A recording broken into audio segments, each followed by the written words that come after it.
Welcome to the Tribe of Testimonies.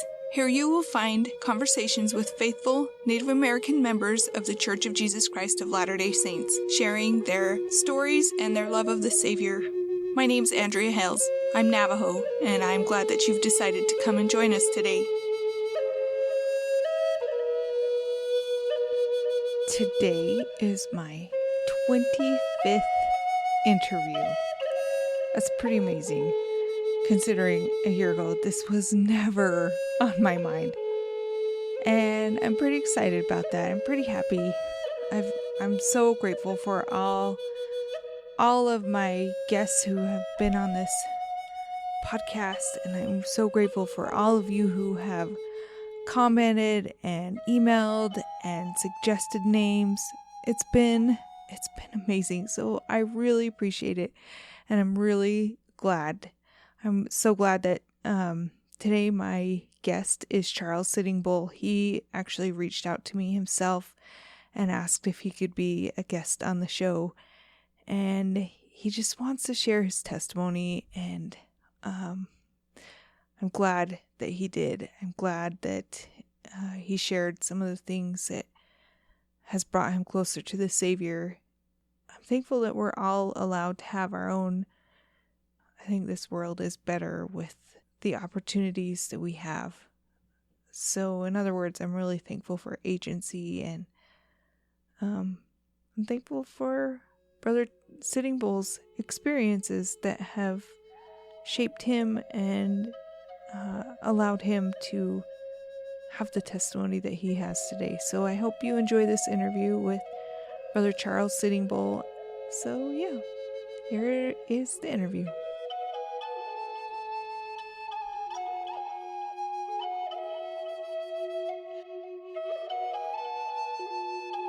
I am on the line today with a man who recently just emailed me and said that he would love to share his testimony. Brother Sitting Bull, would you please introduce yourself to our listeners? Sure. My name is Charles Sitting Bull. I'm an enrolled member of the Oglala Sioux tribe from Pine Ridge, South Dakota. I, with my family, we live here in Rapid City, South Dakota. So I grew up on the reservation and also lived in the Black Hills area, including Rapid City, for most of my life, except for the times I spent in my career working in Oregon, Washington, Arizona, Maryland, and those places.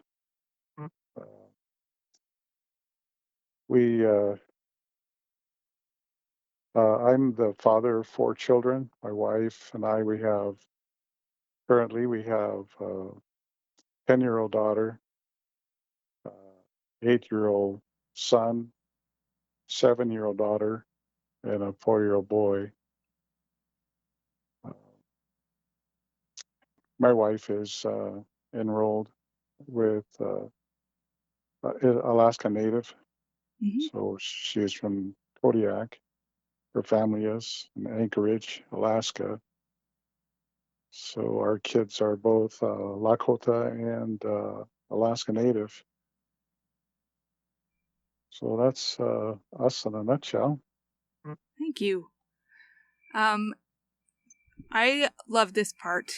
I would love it if you would please share something with us that you love about your heritage, whether that's a story, a tradition, a way of life, a ceremony, anything that you love about your heritage, especially if it relates to the gospel of Jesus Christ. I think the thing that I love the most about my heritage is my ancestry. My ancestry, it means a lot to me. It means there's a lot of things that I get to enjoy because of my ancestry, but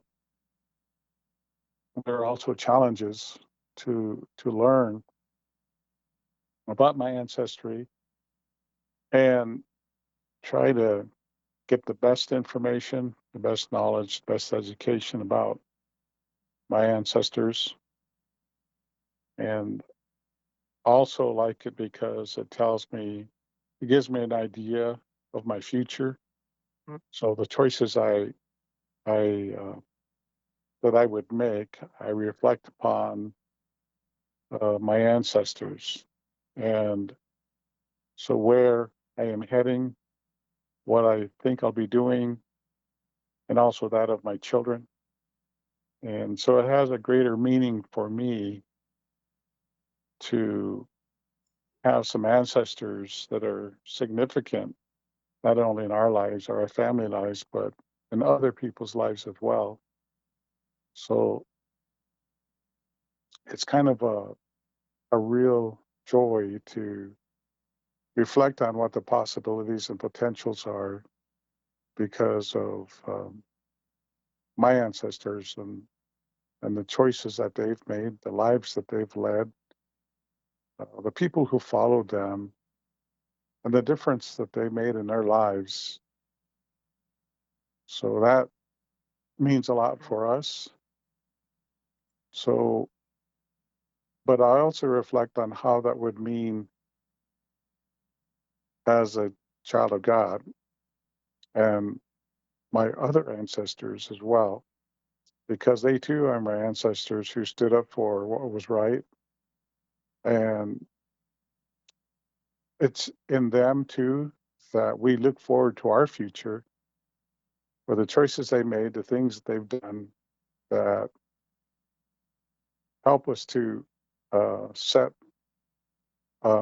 sail, to set uh, goals and where we're going and what we're going to do. So, in those ancestors as well, we hear, we read what they've done. So in the Book of Mormon, we read what they have done. Those are our ancestors. So contemporarily, my ancestors are Chief Sitting Bull and Crazy Horse. Those are Lakota chiefs that died in the 1800s, and I'm a direct descendant of Chief Sitting Bull. Mhm. And then by through my mother, I am also a descendant, a relative of Chief Crazy Horse. So through my father, we're related to Chief Sitting Bull. So for me, it's my about my heritage. It's my ancestry. It's what they've said and what they've done and what they've stood up for and what they went through to help all of our people get this far in life by the examples that they set and that the things that they stood up for that we're proud of, that we're real happy that they did, and that we carry their bloodline in our lives, in our blood. So we're really proud of them for what they've done, but we're also very excited to be descendants of them because of the potential of things that could happen in our own lives. What could it be? What could we do? And how can we help?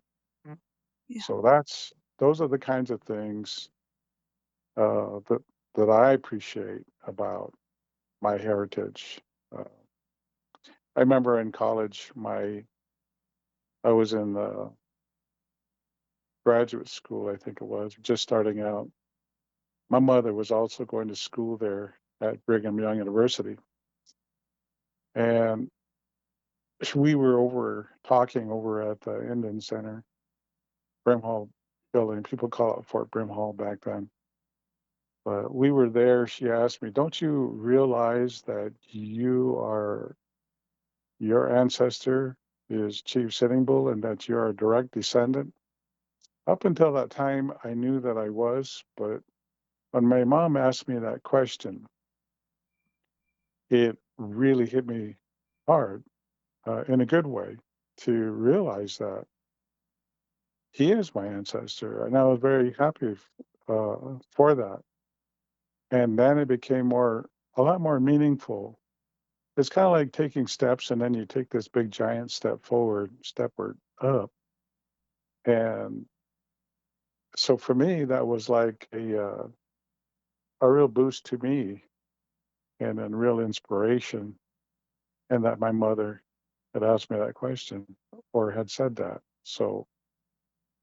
Um, there are times that I've had hard times where I've reflected back and wondered why I'm having such a hard time, but then realized that I should be grateful for my ancestors, my family, my heritage. So all of those things help establish my testimony, help establish who I am as a church member of the Church of Jesus Christ of Latter-day Saints, and appreciate the Book of Mormon way much more, so that um, it's an inspiration to me every time I read it. Every time I read it, it's even more inspiring, Hmm. so that it's um, it's voices from the past, and these are voices of our ancestors. So just like the voices of our contemporary ancestors, like Sitting Bull and Crazy Horse, then um, they bring greater meaning to my life and to that of my family. So we're really happy for that. That's a that's what is what's really meaningful to me, my heritage. Yeah. Thank you. Thank you so much.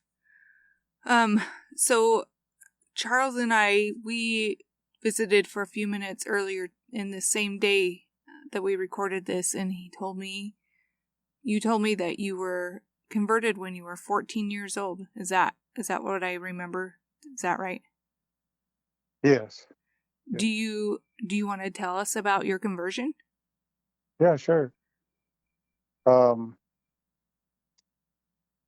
I was going to boarding school at Holy Rosary Mission just outside of Pine Ridge here in South Dakota. And it was a very traumatic experience for me, one that I would never wish upon my children. I vow to never send my children ever to any boarding school, Mm-hmm. and I've kept that. But during that time, I learned how to pray.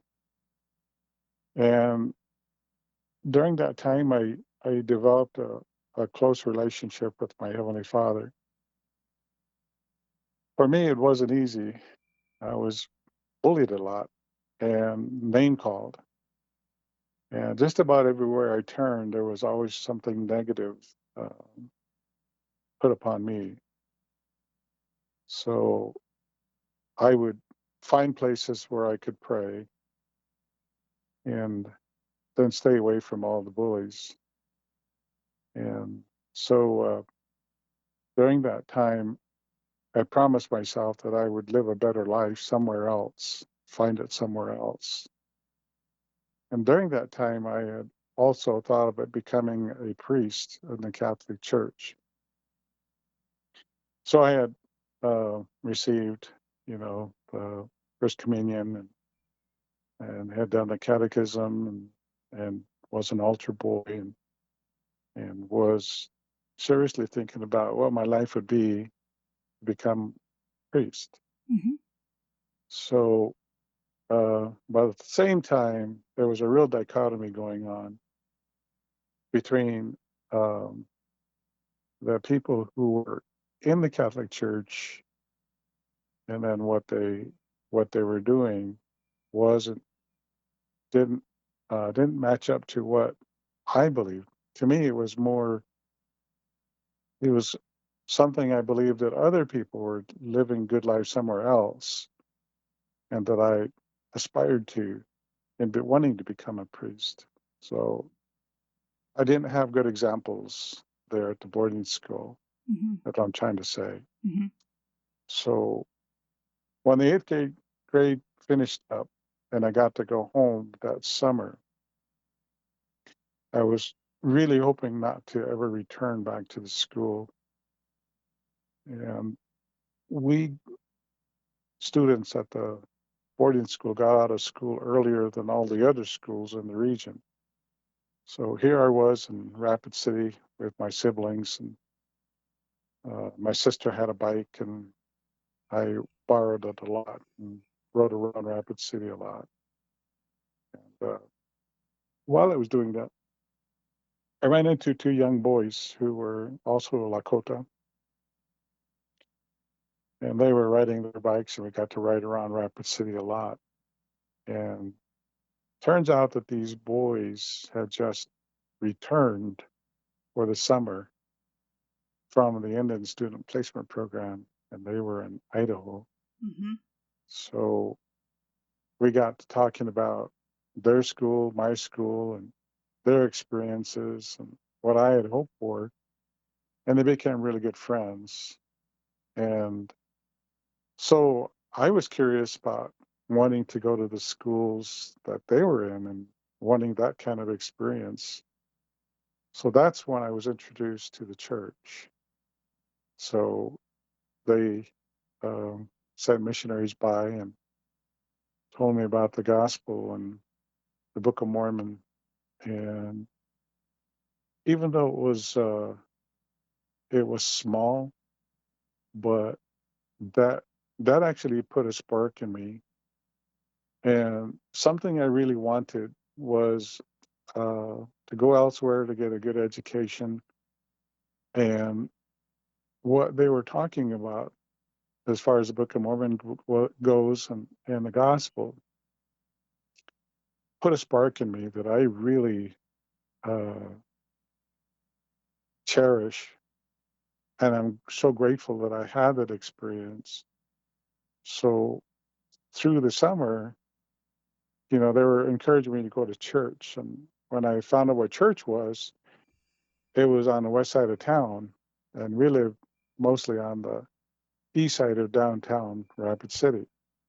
Now, as an adult now, I mean, it's not that far to drive from that point to the other. But when I was 14 years old, it seemed like a long way to go. Yeah. So for me, it was nothing to walk. It was just exciting.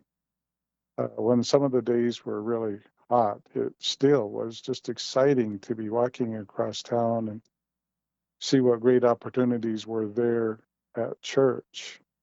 So I would be walking to church.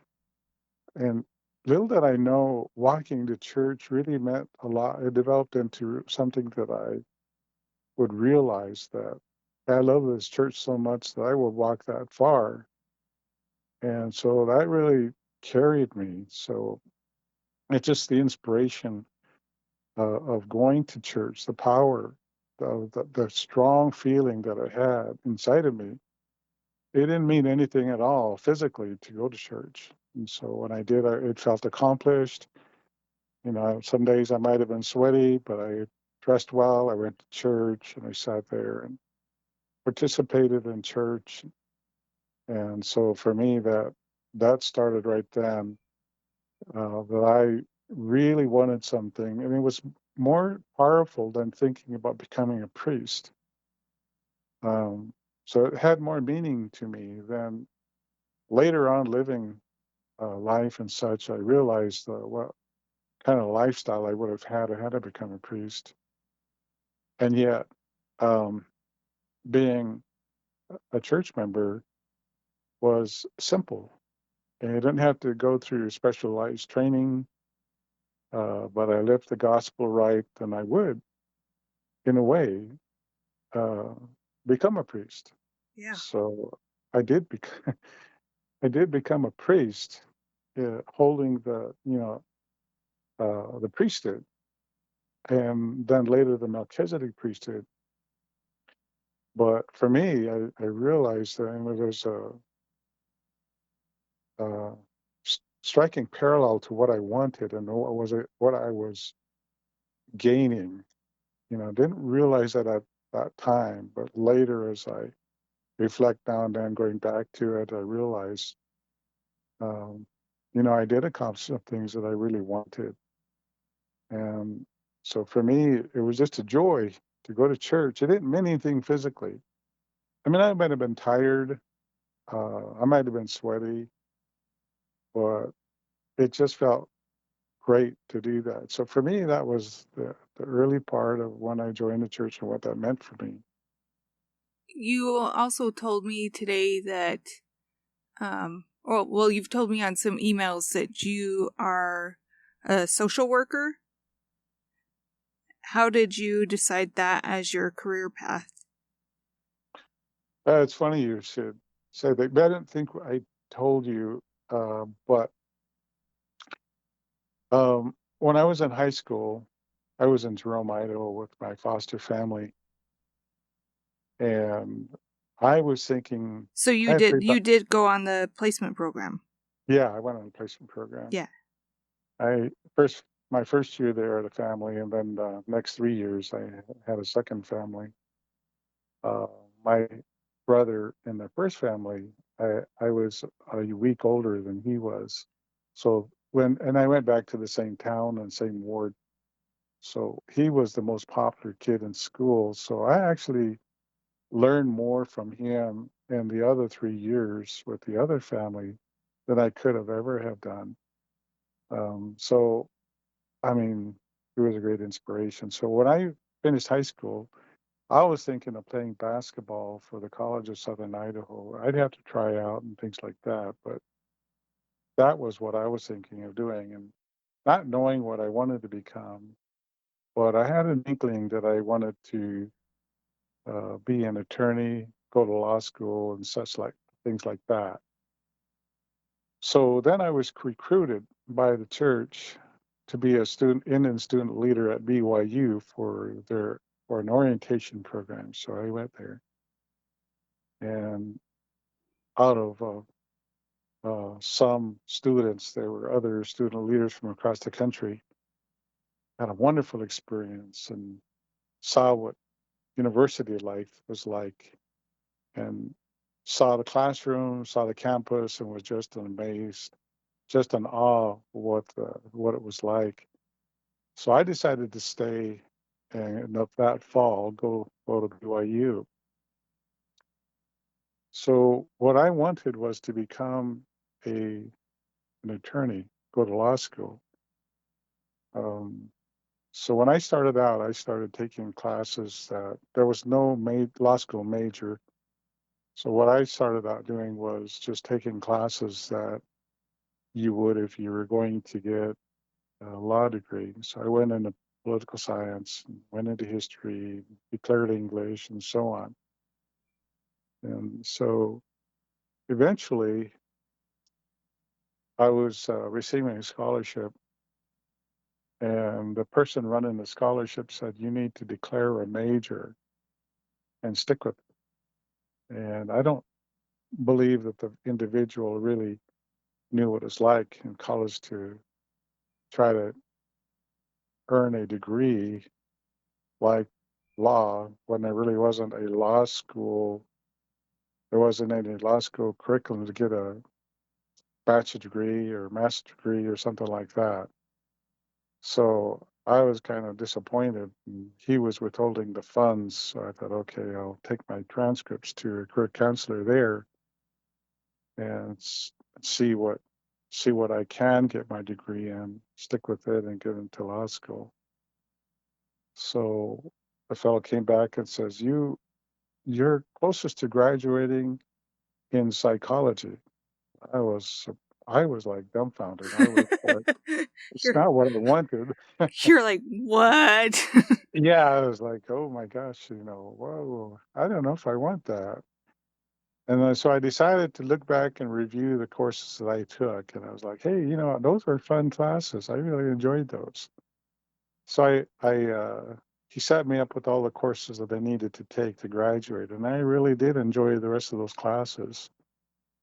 So I finished with my bachelor's degree in psychology. I kind of took a break in there too. Went back to Pine Ridge to work for a couple of years for the church educational system. But so I got my bachelor's in psychology, and I knew that I knew the only way that I could do more was I needed to get a master's degree.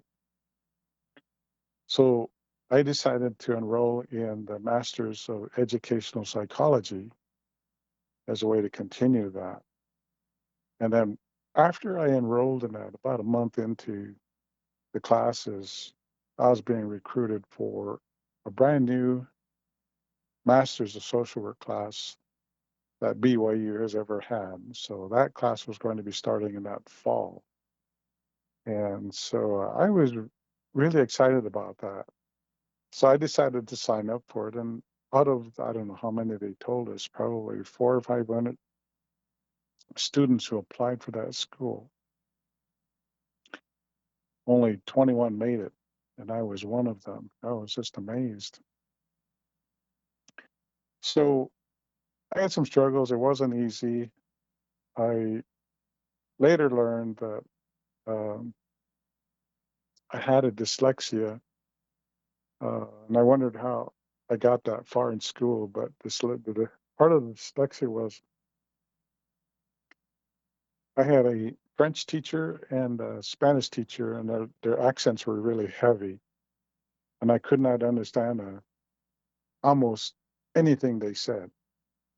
So I relied upon studying, the books, other people's notes, and um, I tried to sit close to where they were standing when they were lecturing. Fortunately, it was a small classes, but I was amazed that I even got passed through the classes. But I learned that I have a disability.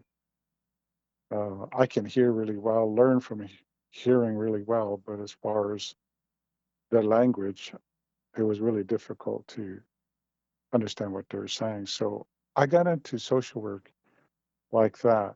But what inspired and motivated me to continue in psychology and social work were the life experiences that I had growing up. I grew up with alcoholism all around me. My father died because of alcohol. My mother turned her life around from being an alcoholic and went to school at BYU, and then she was killed by an alcoholic. So in my life experiences, part of my family had completed suicide. I saw what alcohol did. I saw what families were like. Uh, I saw dysfunction family. I saw the good side, and also in the placement program, I saw what that was like. So for me, it was like an inspiration for me to have already had these kinds of experiences that many of my classmates did not have. Oh, They came, especially at BYU. yeah, I mean, they came from middle class lifestyles, Yeah. and many of them never had alcoholism in their family, and traumatic experiences, or those all of it, homelessness. I mean, we were homeless. I mean, we had no vehicle, we had no home, we were always living with somebody else. So I I was able to draw upon my personal life experiences that took me through social work. The biggest challenge that I had was every time I hear a lecture, I was at the same time converting it to our Indian way, our Lakota way. So if somebody was teaching me about geisha shaft or Gemeinschaft, shaft, and these are some of the teachings you learned in social work, um, I would be thinking about Tewahe and things like that, family and extended family. Um, so I would be learning, I would be trying to convert what I was being taught at the same time into what it was like to be Lakota. Mhm. So it was a real challenge for me to try to do that, but that was the only way that I could learn it, to understand it. So when you hear terms like what Freud, what they were talking about with Freud, I could not understand Freud. But when I put it in a context of Lakota, then I could understand, you know, aspects of some of the other theorists.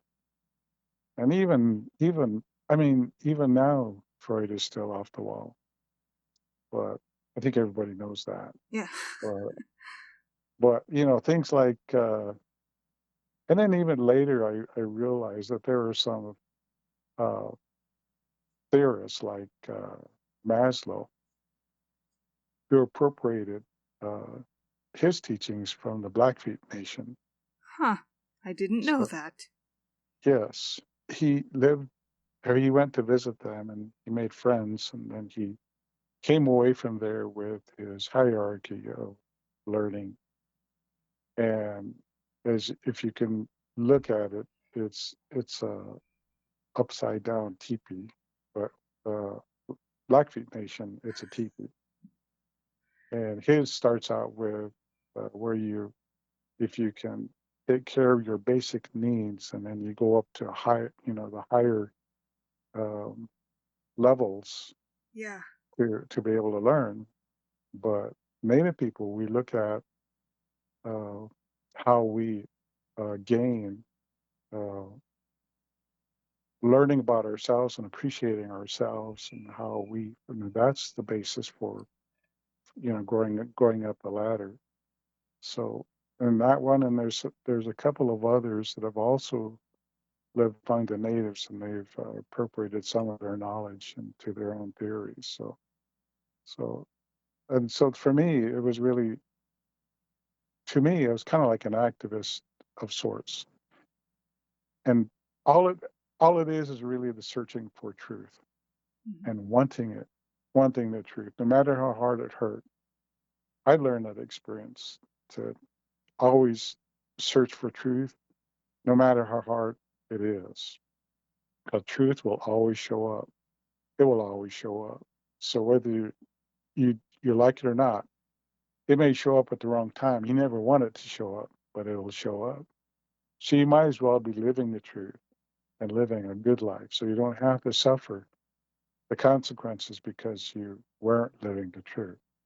So for me, it's a good life. You live a good, clean life, and you don't have to suffer any kinds of consequences. And we have a hard time anyway living life anyway. Yeah. So why have to, set ourselves up for failure and struggle and fail and get up, all because of our pride. We want to maintain that lie. Yeah. So for me, it was like that, and getting through social work uh, was like that. Keep trying. And so all of the experience that I've had has always been like that. It's kind of like walking to church. You feel joy because you know it's going to be fun, and there are great opportunities ahead. Keep on going, keep on going forward. So that's how I that's how I learned how to appreciate what uh, more uh, more of social work and what that meant for me. Cool. You mentioned that you wanted to share a message about um, how some of our ceremonies are. What's the right word? What am I looking for, Charles? Uh, yeah, maybe I can explain it. Yeah. Um, so for me, it's because of my heritage and my ancestry, and because of who I am, always wanting to search for truth and what that really meant. And what that not only meant for me and my family, but what it meant for uh, our people. Sometimes I'll refer to our people as our brothers and sisters who are members of the church, but also to our brothers and sisters who are natives, whether they're Polynesian, Latin, Mexican, or American and Native American, however they call themselves. But for me, I made a choice in my life, and I wouldn't say that this is something that everyone should do, but my I made a choice to participate and go through and complete our Lakota ceremonies in Vision Quest, Ambletia, and Sundance. For me, it was something that was always intriguing. I always wanted to know what it was like, and then I remember uh, a similitude years ago when I was back at Pine Ridge taking a break from college at BYU, and the alcohol program wanted to uh, a movie that the church owned, and I can't remember the name of it, but it was pretty popular among alcohol programs. I had a copy, and so they asked for it. I went and took it down, and the two older fellows were there. They were running the alcohol program, and I remember like it was yesterday. So they asked me, "Well, what are you, what, who are you, and what are you doing?" And I said, "Well, I'm." Told them who I was and taking a break from school. And he said, "Well, what you studying?" I said, "Psychology." And he said, "Well, what are you going to do with that?" I said, "Well, eventually I want to help our people. I want to prepare myself to help our people, through counseling, through education, provide some guidance." And so then the other fellow asked me, "Well, do you drink?" And I remember before I joined the church, at 14 years old, uh, I had gotten drunk. Kid friend of mine, stole some wine from a grocery store and drank that. It didn't take me much, but and that's the only time I ever got drunk. So, so I told him. I says, "Well, I don't drink." And I may have gotten drunk when I was 14 years old, but never drank again. And they both said, "You cannot help our people." I was shocked. I was amazed. And so they said, "Well, you've never been an alcoholic." When I asked them why, I couldn't. You've never you've never been an alcoholic. So yeah, I left that day thinking about that, and I said, I beg to differ. I think I could help our people. I don't have to get drunk to do that. I don't have to be an alcoholic to do that either. So that to me was a similitude of current day. And um, for me, it was like getting into my ceremonies, even though I knew uh, the gospel. And so I went in prayerful, very, very, very prayerful, and asked forgiveness, but wanted to learn as much as I can, and I wasn't going to hurt myself in any way when it came to making any decisions. I was going to back up right away if it meant choosing between the church and you know the ceremony. So fortunately, there wasn't anything that came up. There were people saying, "Well, you can't be a Christian if you want to do our ceremonies." But I remember my commitment was to pray, and that's all you do in the ceremonies is pretty much pray. And the songs are prayer songs. I learned a lot of prayer songs, and everything you do from when the sun rises till it goes down in those sun dances, prayer. And on Bletcha, Vision Quest, you pray all night. So basically that's all you do is you're praying. So in those experiences, that's what I chose to do for myself and to learn. And man, did I get a lot of learning.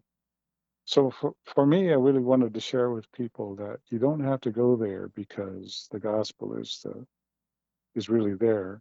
You can learn your lessons in life from that, and you don't have to go through like what I did because the powerful way is through the gospel. When you fully understand it, live it, learn it, and practice it, you will learn even greater experiences. So to me, it's important to realize that our ceremonies, our heritage, our life ways, all came from our ancestors before. So hundreds of years ago, they taught the fullness of the gospel, and then it was lost. But yet there are still some semblances of that gospel still living among our own brothers and sisters, and like I said, among our native brothers and sisters, who we practice, the things that we do, the things that we understand, those had a foundation, and those have a place where they came from. Those were truths, and those truths came through all these hundreds of years down to us today, and we try to make sense of them. And we try to live that way, but it's far greater when you understand the fullness of the gospel and what that means. And you can begin connecting the dots. And what I mean by that is I was able to get measurements for the Sundance grounds and the East Door and so forth. And so a lot of these things people don't like talking about, but for me, when I go back into the scriptures and found they were the exact measurements that the of the tabernacle, Hmm. Wow. the Israelites were uh, Moses was leading the Israelites. Well, that tabernacle had certain dimensions, were the same dimensions as the Sundance and the Eastern Door.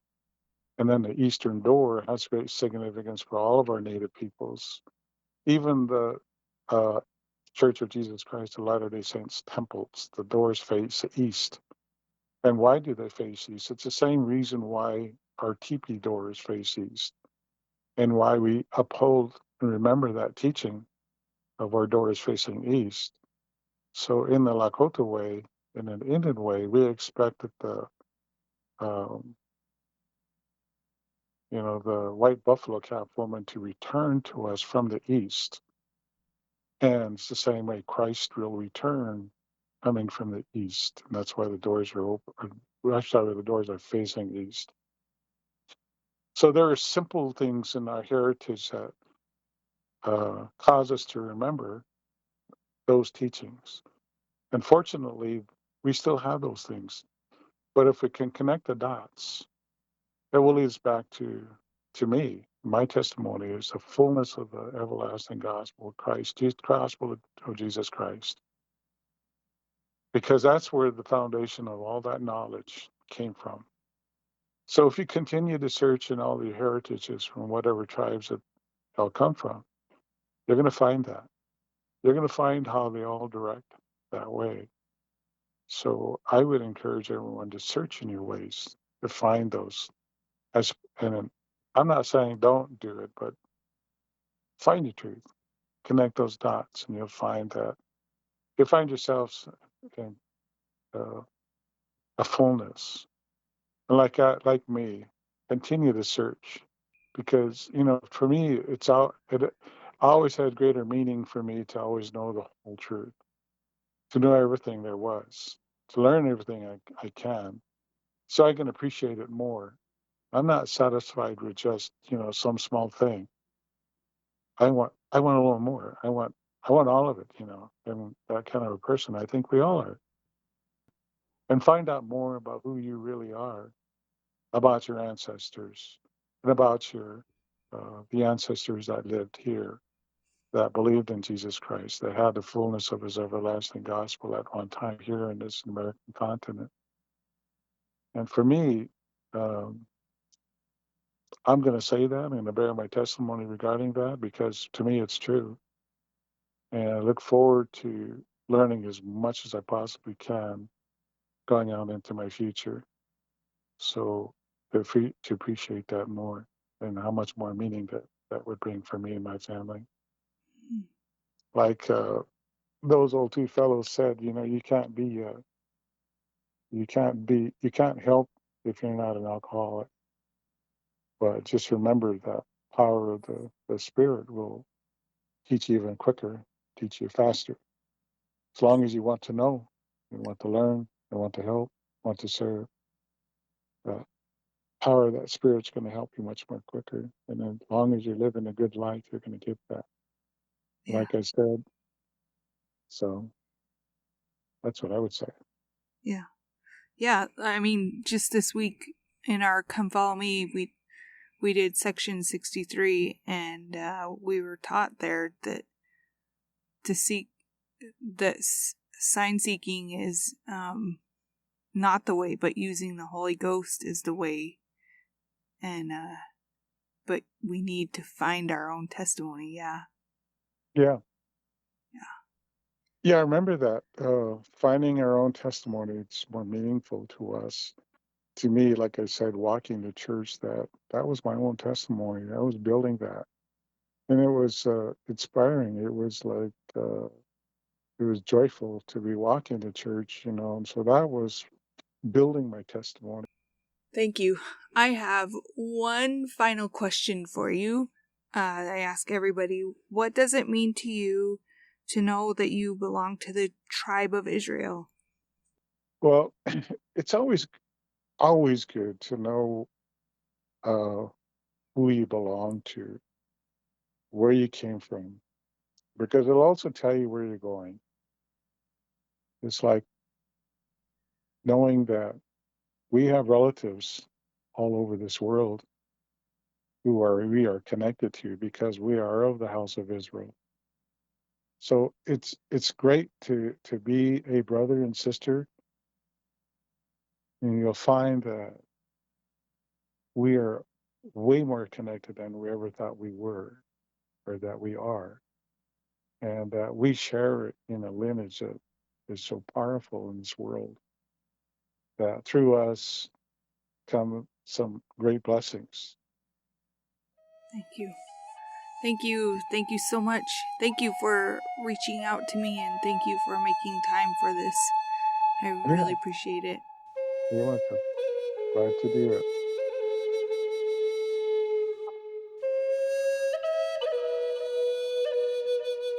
So I'm recording this right now on Monday.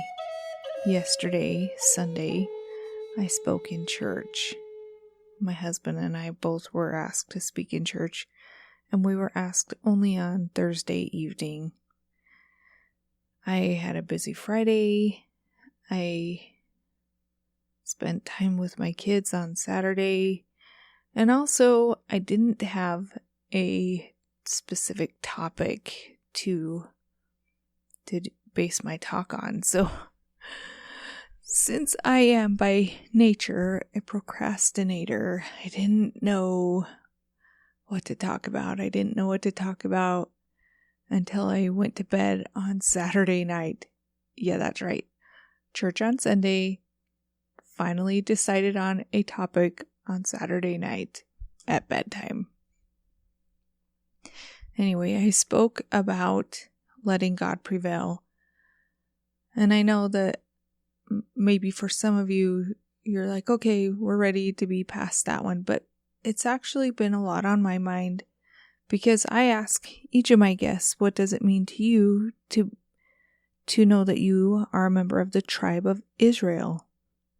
And I usually emphasize tribe, but right now I'm going to emphasize Israel. What does it mean to you to know that you belong to the tribe of letting God prevail? That's a different question, isn't it? And yet it's the same question. Anyway, so President Nelson gave that talk, Let God Prevail, in October of 2020.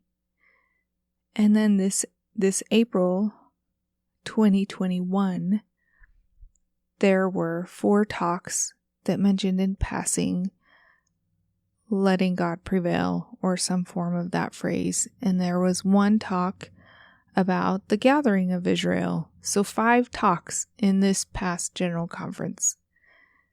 But then this morning, as I was reading, my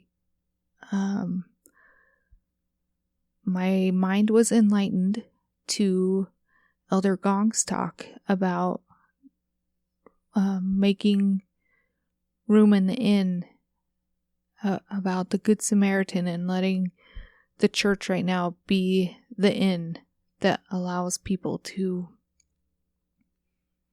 recover and grow and heal. And I realized that is a different way of saying the house of letting God prevail, the house of Israel. Are we truly members of that inn? Are we truly doing that and allowing our own hearts and minds to be healed and come into Christ and letting God prevail? Anyway, I'm going to reread that talk with a different eye right now the next time I read it, because it's the same thing. And it's just using a different word, and I really like that. I hope that you are letting God prevail in your life. I hope that you're finding the healing and the growth and all the things, all the good things. And I hope you're having a super wonderful, awesome day.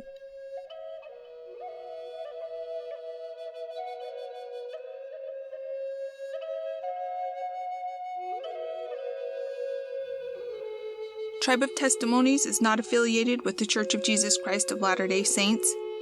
The music is a traditional hymn, Come Thou Fount of Every Blessing, arranged and performed by Kyle Forsyth. If you know someone who might be interested in being a guest, please reach out to me at tribeoftestimonies@gmail.com.